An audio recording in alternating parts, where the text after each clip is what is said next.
there's an undercurrent. It's like when you're in the ocean, at the bottom of the ocean, and even though there's waves on top and it might be still in the middle, there's an undercurrent that the fish take. I learned that in Finding Nemo. But my point is, there's an undercurrent to everything. And I think when you become aware of the undercurrent, everything changes. I'm trying to explain it right. There's an undercurrent flow of energy that interconnects everything. And I knew that there was a flow of energy that interconnected everything. I didn't know it was an undercurrent when I first started wanting to experience and wanting to feel it, and knowing there was an undercurrent. I didn't know it was an undercurrent. I thought that when you became aware that you would be able to feel it literally in everything, like reach out and touch and feel the interconnectedness. And when I became aware, I still felt separate from everybody else. I had still had, it was like, one day realizing you're aware wasn't no different than the other day, except the fact that you realized you were aware. That was the only difference. But it was still the same stuff that made you separate going on. So I had a knowledge of an interconnectedness. I mean, I know in theory that everybody's connected, everybody's energy, everything is energy, energy is God, God is love, everything is love, blah, blah, blah, blah, blah. But I didn't know how to, let me take this off my head. I didn't know how everything, I knew how everything was connected. I just couldn't feel everything being connected. And in the past couple of days, I realized the undercurrent theory. So it's like I said, like I explained it, but there's a flow of existence that it's almost like the wind. It goes on the current, but the wind gets whipped around, carried this way and that way. But it's still a flow. It's still a flow of energy. So, oh, I'm hungry. So I realized that there was this flow of energy. And how I realized it was the art of acceptance. So, how did I first learn the art of acceptance? By me being sick. It was like so many people was telling me, fight against it, fight against it. So I was fighting against it, and the stress of the fight and the stress of not wanting to be sick was making me worse. And I was like, this is not working. But the people that I was listening to were very intelligent people. People that I knew that had spent their whole life studying about nutrition and health and, dabbled in spirituality. And, I was feeling inadequate. And then I was feeling angry because I'm like, they don't know what it's like to be sick. They've been healthy their entire life. It's easy for them to tell me to do something when they're not the ones in the position. And as it stood, I was reading books and doing all my knowledge and my studying thing that I was doing. So I read, and I think Oprah said it about flowing with the going with the stream instead of trying to fight the current. And I thought about it in my head like, that's stupid. What if you have to get off? If you're going with the current, you're going to miss your exit. Or what if the current is taking you somewhere you don't want to go? You're like, sometimes you have to flow. You have to fight against the current. That's what I thought, initially when I heard that, like, that's stupid. So time passed and I was still sick. And I tried it, like, fuck it, all right. I'm going to accept with wholeheartedness that there is something in my body I'm going to just accept it. I don't have to like it, but it's there. And it is what it is. And I felt better. I felt better. I felt so much better. And even though I was sick, that's when I felt better. And I started just adjusting my life to the what is. Okay, now you're sick. All right. Well, what now? What are you going to do now? And that's when I was like, well, maybe I don't even have to be a nurse. Maybe I can be a life coach, and maybe I can do the things that are really my passion to do. And then I got excited. I got scared. But I got scared. And then I got excited. Like, okay, yeah, I can do this. It can work. So I started applying it to everything. Acceptance, acceptance, acceptance. Okay, my house flooded. Accept that. Okay, I went through, my marriage is over. Okay, accept that. And in that acceptance came this deep-seated peace. And it now I've gotten to the point where I'm looking at other people and I know that they don't have that, and I'm like, how are you not doing this? This is the key. This is what's missing. This is the why I can't never be happy. When you say to yourself, why I can't never be happy, I have a happy moment and then something happens and it's gone. This is the key. So the strain, I stopped fighting it. I stopped fighting it. I started going with the current. And you know what I realized? Of course, the current of life is going to take you places that you don't want to go. That's what life does. Everything that happens to you in life, you don't want it to happen. Some things yes, some things no. But it's life. There's an energy. There's a swirling.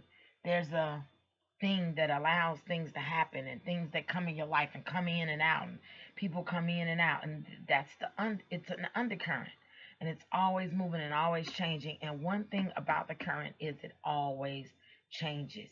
It does not sit still. It's a wind, and things are going to happen in your life. Tragedies, good things, bad things, whether you like them or not. That is the nature of life. It's the very nature of it. Yes, there's a such thing as answered prayers, or missed opportunity, or coincidental avoidance, but what's supposed to happen happens. So when I started going with the stream, then I began to relax and lean into life and enjoy life, because then there was not so much worry about what's going to happen next. Sometimes I get pulled out of it. Like recently, I'm living by myself now, and that's a whole nother story I might get into, I might not. But I'm living by myself, and I need to be by myself. And now there's this, I don't want to be by myself. I need to be by myself. My current is to be by myself. So I have no choice but to go along with the current. Now, along the way, I have feelings. I have feelings of regret, sadness sometimes. But, I accept those feelings and then I let them pass. They don't stay, you know. But the undercurrent of interconnectedness, there's a peace that comes along with that, of the wind brings experience, and the experience makes you grow. And you're here for the sake of the experience. And you're not going to always be able to control the experience. A lot of times, you are not going to be able to control the experience. You have a few factors that are going on. You have the fact that your nature creates the reality in front of you. So, all of your choices, each choice you make, every time you make a choice, it creates opportunity of more choices every single time. So it lays out this path before you. It gives you these doors that you walk through, and each time you walk through a door, there's a new set of doors. Each time you walk through a door, there's a new set of doors. So you're actually creating your path. I do want you to understand how I say your thoughts create your reality, because spiritual people say that all the time, but I think they don't explain in depth how. And when I first heard that, I didn't understand how either. I was like, how? But then I started thinking about the Bible verse, as a man thinketh, so is he. And it's like, you know, it's up to you. But I think that's more of an emotional state of the path. Like literally, you create the path by your choices, and then your thoughts create your emotional state as relative to the path. I got too many clothes in the washing machine. I haven't done that in a long time. I don't know what I was thinking. Anyway, your emotions create your thought patterns as relative to where you are on the path. So, you know, if you think that it's hard, oh, my life is so hard, oh, I got a hard life, then you have a hard life. You know, you quite possibly start getting used to having a hard life and even start welcoming a hard life because that's all you know. That's your familiar place. If you think your life is peaceful, if you think your life is beautiful, if you think your life is challenging, if you think your life is shitty, you know, that creates your reality as well. So you have the choices and then you have the emotional outlook about the choices. See, here's the thing, no matter how much you look emotionally, no matter how much you look at it, you are creating it by your choices. That's not going to change. So, what is the point of looking at it like it's hard? That is something that is your outlook based on what you identify as hard. Why does hard have to be a bad thing? Why does hard have to be a negative thing? It's the impressions that are on the words and on the thoughts that are the thing. It's the impression. Hard, you identify it as being a negative thing. Sad, death, all of these things that we have identified. And actually, it's just what you can easily change that. You can decide hard isn't a bad thing, or you can decide there's no such thing as hard. You have the power of the thoughts. The thoughts, that's what makes you aware, is realizing you have the power to decide your own thoughts. If you decide my life is an adventure, I have this thing when I get lost with the kids or when I'm driving in the car, I don't look at loss. I used to look at loss frustrated. That was the energy that went along with being lost in the world. Being driving in a car and I don't know where I am. First of all, there was anxiety about it because if I don't know where I am, I'm not going to know how to get back. And what does the future hold for me? More of being lost? I don't want that. So there was immediate energy anxiety. Then there was a I don't like. Then there was a lack of control. I don't like not knowing where I am in the world. I don't like it. It does not feel good. It makes me feel out of control and out of place. It makes my grounding unsure and unfooted. And for me, that was a problem. You know, uh, being a former control freak, that was a problem. You know, thank goodness for Google Maps and GPS because I was just like, yes, I'm a grip on life. But even before that, when they did MapQuest, I would make sure, or I would do things like I know my directions very well. I know east, south, north, and west very well. Like I know where I am in relative, well, around Chicago. I know where I am in relative to east or west or north or south. So I never really get all the way lost because I can know the direction from the sun overhead. Like I did all these things to not want to feel that anxiety of being lost and not want to feel out of control. Now, I got lost yesterday. And now I look at it as an adventure. And I say it all the time. I'm lost. It's an adventure. And it's and now being lost is an opportunity to learn new paths. Like, okay, I've never been down this street before. Let's see where this street goes. I was running late for something and I guess knowing the undercurrent, understanding the undercurrent, it helps with the anxiety because it's like this. It's like, okay, for one, I'm already late. For two, it was not my fault I was late. I was going to a church that my son wanted to go to, that all of my kids were in the car. We were all going to church. The church started at 10 o'clock. It was not appealing to me to show up to this church late. I don't know how big or small this church is. My parents' church, well, my former church, my home church, is very, very small. So if you're a visitor and you show up late, everybody's going to turn around and look at you because they don't know who you are. And, you know, everybody looks anyway for anybody to go to the door. But I didn't want that feeling of alienness, of people turning around looking at me like, what was that? You know, and I don't know if it's a small church and everybody knows it. Everybody, I don't know if it's a mega church and they used to, but I don't want it. That's all I know. I don't want that feeling. Okay, so I'm trying to be on time. But there are 5 children plus a friend. So there are 6 children with me, which is not the easiest thing to do. However, I did get there before the friend, the girl I knew whose church it is, got there before she did. But anyway, so I tell my son, text your friend and ask for the address of the church. Now he gives me the address, and I'm just like, this address don't look right. It's 9929 East 103rd Street. That sounds way east to me. That address is way east.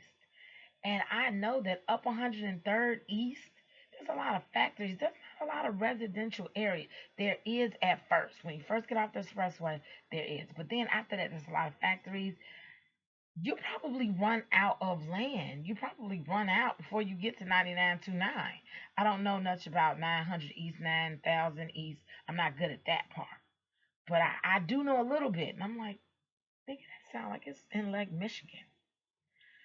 But I put it in GPS. We keep going. So we had passed the church a couple of weeks ago, and I was thinking we were headed west when I passed the church. But the Google map told me to go east. So I went east, and it's telling me it's 3 minutes off the expressway. I do know this church is like 3 minutes off the expressway. So I'm like, well, maybe I don't know what I'm talking about, because I'm gonna trust this Google map. So, you guys, we are driving, right? And we're crossing a bridge, and the Google map is like, you are here. I turned to my son, like, we're on a bridge. Where is the church? Like, my daughter is cracking up laughing. Okay, all right. So we drove off the bridge. We make a lap into like a parking lot and turn around. And I'm like, okay, we're on an adventure. Because I cannot control what just happened to me. What happened to me happened. What is the point of the anxiety? What is the point of the negativity that goes along with it? Is it going to make me unlost? Is it going to go back in time and prevent me from being lost? Like, people are so used to their reaction being negative. And I have gotten to the point where I'm just like, do that feel good when you react like that? Is that a good feeling? But I know that's all they know. And I've gotten to a point where I really have to watch who I'm around because I don't want to be around that. And it's hard because mostly everybody's like that. So I'm not around people anymore. I mean, I control how much I'm around people and to what extent. I mean, like, I couldn't control that. My son wanted to go to church. I said, yeah, I drove. We got lost. At the end of the day, the church was across the bridge past Expressway West, like I said. And as soon as we drove past where we got off the expressway, I saw it. I was like, that's the church. And I knew because, it's not a lot of stuff over there either. It's a lot of factories and stuff, and it's not a lot of residential stuff. So the awareness of the undercurrent of everything happens for a reason, of everything is interconnected to a flow, it stopped me from reacting to things negatively. I'm going to stop this video, and I guess the next video will probably be a continuation of this video. And thank you for listening, and I'll see you soon. Peace out.